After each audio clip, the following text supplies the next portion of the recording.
sir. Afternoon. So, here's our first question. So, the first question, sir, is how did you humbly start your business, or what was the story behind the construction of your business? Hmm. So, ang sa business is nag-start yung sila sa amo ang trabaho before. So, dapat may knowledge, no? And then, before I talk to Jeff, so first nila sa siya sa instructor sa kuha. Dahil after that, talking na mag-operation. Oh. So, si Soul Dive before is Korean ng Filipino. But now is full na, Filipino na yun. So, nag-start yung business, nag-invest ng mga equipment. So, ating mga equipment, ating mga more than 50 seats din, no? 50 seats of equipment. So, complete is na tayo. Complete, patay car, complete up sa guest. Akin kung sakyan ako, actually pang guest dito siya. O, katong pagkinanan sila ito. So, Second question, sir, is how long have you been running this business? sa business, si Soul Dive is nag-start sa 2018. But together with us is nag-start me last year, October, ang operation. But sa diving industry, I'm already 22 years. And si Jeff, siguro, 18 years sa diving industry. So we have enough knowledge sa business na diving. Third question, sir. As an entrepreneur, do you have any prior knowledge or experience related to this business before deciding to come up on your own? Yes, needs good knowledge o kay expenses kay grabe ka expensive si diving. So need yung ka og enough sad nga financial para maka-workout o ideas kung saan mo pag-handle ang mga foreign. Kaya ang target na to is normally 70% is foreign. Ay Asian gamay naman yun ang ano po. So but anyway, we can accept any any nationality. We don't care where they come. So nana lang is business. The fourth question, sir. Are you adopting specific business strategy or strategies? And would you mind telling us what is or are these which could help in either working well, successful, or the other way around na failed siya set up sa business? Unsa mga business strategies? Si diving.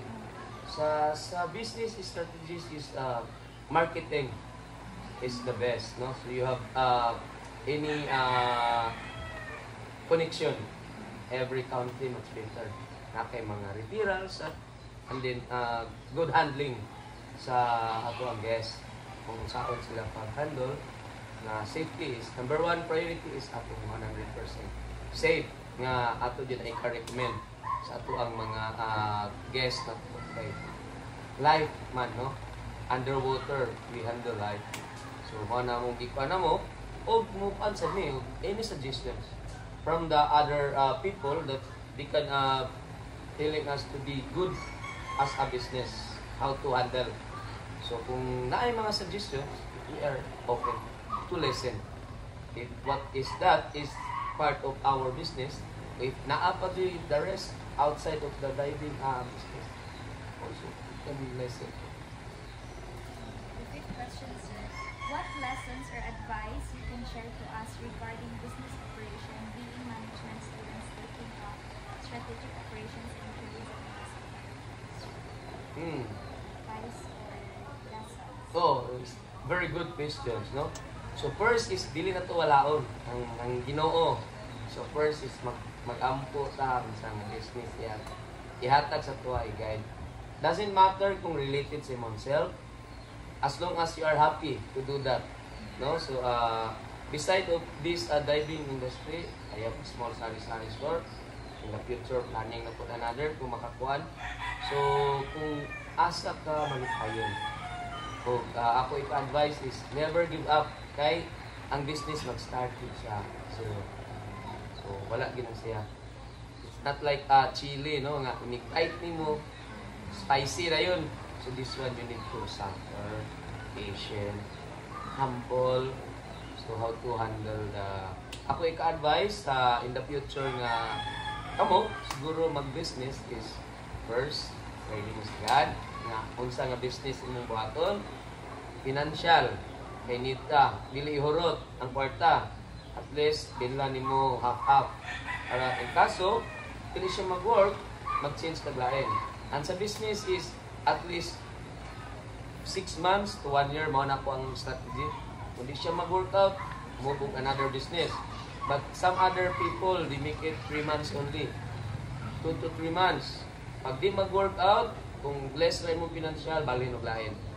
Sinana lang. But kami ni Jeff is happy. We income enough.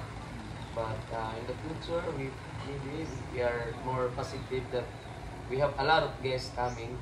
Not only local, but foreign also. So, you guys in the future, so think and then love the business and make it happy, no?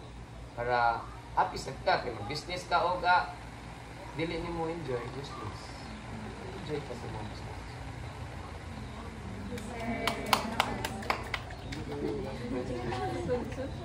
Okay na ba? Yes. Naot na magkakuan sa, no?